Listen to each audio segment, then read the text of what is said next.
So when you create states and you have a centrally coordinated tax structure, it then becomes very, very difficult to have regions or states that can be viable. So with this administration at the central, there is a conflict between the principle of fiscal independence of states and local government, and they will need to look at it. The federal government will need to look at the need to devote some of the tax powers of state government, to devote some of its tax power to state government in order to stimulate the health and physical independence of these states in Nigeria. Secondly, the problem of allocating even the centrally collected revenue equitably among all the levels of government. Now, recall the first thing I said is that even the things the states can collect are no longer being collected by states. They are what? A lot of them are being collected centrally. But even what is collected centrally, there is a lot of problem regarding how do we ensure that we distribute this in an equitable manner amongst the states. And we think that to resolve this problem, various principles have been tried by different fiscal commissions in Nigeria. And some of them are even not yet to be implemented. Very often, the lack of adequate data for objective analysis have exacerbated the problem rather than ameliorating it. And I give you one. One of the things you use in sharing formula in Nigeria, we look at population. As of today, many of us are still asking ourselves, what are these population figures? How credible are they? Sometimes we use landmarks that are challenged around that question. So it's important that not only do we collect the money federally, distributing it among the federating states has been a major challenge. The third issue is the fact that fiscal federalism has been encumbered in the past by non-jurisdictional problems, such as the imbalance in population, size of land area, resource endowment, and level of development. I heard, during the first presentation, there was a discussion as to while in some area a woman could have 7%, that means 7 children, another one will have, say, 3. What are we rewarding? And I'll quickly then run to the key issues that I think we should look at in conclusion. Now, what are the threats? Number one, first, in Nigeria, our federalism is being threatened because of the issue of rent seeking. Rent seeking has not only negatively impacted industrialization of the country, but it has most importantly occasioned the politicization of fiscal federalism. Why did the principle of derivation as a means of revenue sharing, why have we not used this significantly after we discovered oil? The reason is very simple. After we discovered oil as a nation, the pyramid in the north in Kano disappeared, the cocoa disappeared. Why? Because every government went to federal government to go and collect money. So therefore today, if you say, let us bring back the principle of derivation, the lazy people, lazy states who will not harness the resources they have, will not agree to it. So it's a major problem. Secondly, there is a problem of quick money. The oil we have has been a resource cost. So there is quick money to be made. People can share that money and spend that money. The implication of that, therefore, is that with a negative shock to the price of oil, Nigeria enters a problem, like we experienced when we went to negative GDP, when we had recession, and we're still there trying to get our way out. What happened? What happened simply was that because we had the money, we shared the money, we didn't look at it. Another aspect of our federalism that needs to be looked at is the fact that our federalism is one of the most expensive federalism. Why? Because there is a disregard for merit, and because at the altar of federal character balancing, we have thrown up the issue of what? Mediocrity.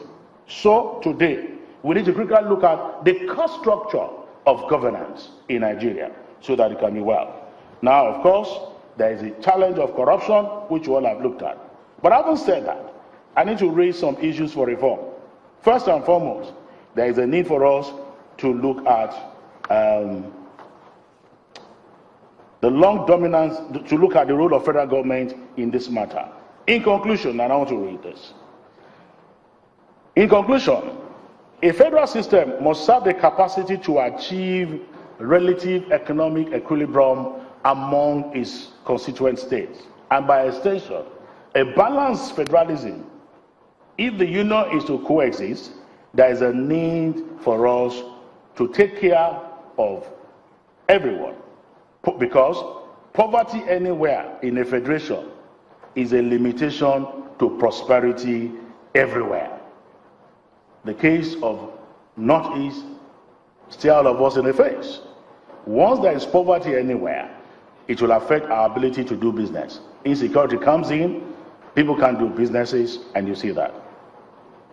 However, if the objective of revenue allocation in Nigeria is to achieve a balanced federation, then it becomes convenient to posit that this objective is far from being achieved because the dominant principle of revenue sharing, that is derivation, is antithetical to interregional equity and national unity, as the principle has always favored some constituent unit against other. In fact, it has given rise to an unbalanced development in the country, as those states most favored have become wealthier than those least favored. The oil-producing ones have particularly become richer, and the non-oil producing states poorer, thereby deepening regional fiscal disparity. Although it may be argued that de-emphasizing this principle means that the oil-producing state share of federal revenue has become incommensurate with their contribution to national revenue, the states still benefit immensely from the country revenue sharing system compared with others. Therefore, the principle is incompatible with the objective of national balanced development and as might be expected in an economic unbalanced federation. The relatively less endowed states will continue to show their resentment towards the principle. This explains why Nigerian fiscal federalism has continued to exacerbate intergovernmental problems. We are running away from derivation. And like somebody said, no part of Nigeria is a waste. Every part of Nigeria have one thing or the other to produce. And unless we go back to industrialization, unless we go back to where people are rewarded based on effort and activity, while still ensuring that we manage a balance between them, people are going to be running to Abuja to look for money. Nigeria revenue allocation has not achieved the objective of economic growth, and this is due to successive government misguided policy born out of over-dependence on oil. In other words, massive oil rent in the Nigeria economy has not yielded the desired result, as genuine development has become a mirage in the country. Nigeria is an oil-rich country, yet oil wealth has not transformed the living standard of its citizens. The Nigerian state, which plays a significant role in the distribution of oil rent, has also persistently failed to promote an agenda of economic diversification, explaining why the country has continued to remain where we are. Even if you diversify, if you don't reward derivation and allow the people who are working to enjoy part of their wealth, people are not going to go towards diversification. Therefore, if Nigeria is to continue to remain a federation, and if the fiscal system is to achieve its objective, the inherent contradiction in the system must be resolved. For instance, the issue of over-centralization of resources must be dealt with. Today, even if you want to develop your inland waterways, you still need some approval at the center. We need to relook at this and ensure that we deal with what we have in exclusive list and make some of them to come to concurrent so that those states can use them appropriately. And in conclusion, we need to know that Nigerians generally want to stay together. However, the clamor for agitation for restructuring is born out of the need to ensure there is fairness, there is equity, and all of us put our hands on the plow to grow the revenue base of the nation, rather than, of course, going to Abuja every now and then to share.